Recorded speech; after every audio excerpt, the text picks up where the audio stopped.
ৰূপহীহাটৰ হলমাৰী গাঁৱৰ চাহিদা খাতুন নামৰ এগৰাকী 55 বছৰীয়া মহিলা বিগত 5 দিন ধৰি নিখোজ। পৰিয়ালৰ মাজত হাহাকাৰ। ৰূপহীহাটৰ অন্তৰ্গত হলমাৰী গাঁৱৰ আব্দুল হাই আৰু হুছেইন আলীৰ ভনী চাহিদা খাতুন বিগত 5 দিন ধৰি সন্ধানহীন। জানিব পৰা মতে চাহিদা খাতুন মানসিক ভাৰসাম্যতা নথকা এগৰাকী 55 বছৰীয়া মহিলা। যোৱা শুকুৰবাৰে মহিলাগৰাকীক নিজ ঘৰতে বগা ৰঙৰ চাদৰ লৈ থকা অৱস্থাত প্ৰত্যক্ষ কৰিছিল পৰিয়ালৰ লোকে। এইকেইদিন বিভিন্ন ঠাইৰ লগতে আত্মীয় ঘৰত বিচাৰ খোচাৰ কৰিও কোনো সন্ধান নোপোৱাত পৰিয়ালৰ লোক অধিক চিন্তিত হৈ পৰিছে।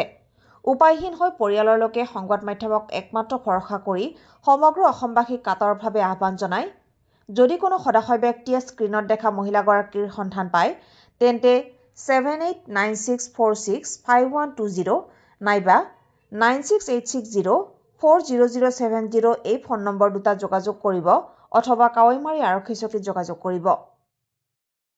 হলমাৰী গাঁৱৰ চাহিদা খাতুন নামৰ মানসিক ভাৰসাম্য হেৰুৱা মহিলা এগৰাকী নিৰুদ্দেশ হৈছে।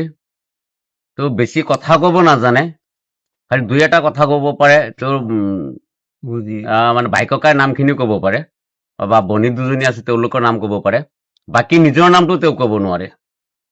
এনেকুৱা মানে অৱস্থাৰ মানুহজনী। গতিকে মানুহজনী যোৱা শুক্ৰবাৰৰ পৰা নিৰুদ্দেশ হৈছে হলমাৰী গাঁৱত নিজৰ ঘৰৰ পৰা।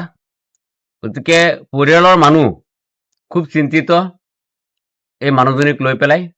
এতিয়া তেওঁলোকে বিভিন্ন ঠাইত বিচাৰ খোজাৰ কৰিছে, নিজৰ আত্মীয়ৰ ঘৰত গৈছে, কিন্তু তেওঁলোকে ক'তো বিচাৰি পোৱা নাই, যাৰ কাৰণে আজি সংবাদ মাধ্যমৰ কাষ চাপিবলৈ বাধ্য হৈছে।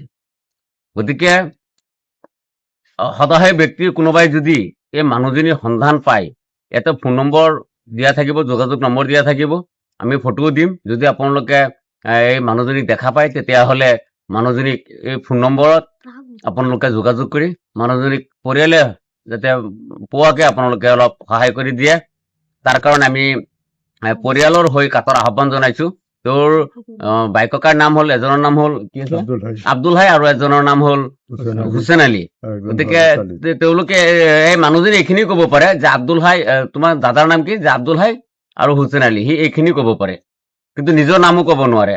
এনেকুৱা পৰিস্থিতি যদি কোনো হতাশায়ী ব্যক্তিয়ে যদি দেখা পায় তেতিয়াহ'লে এই নম্বৰত আপোনালোকে যোগাযোগ কৰিব।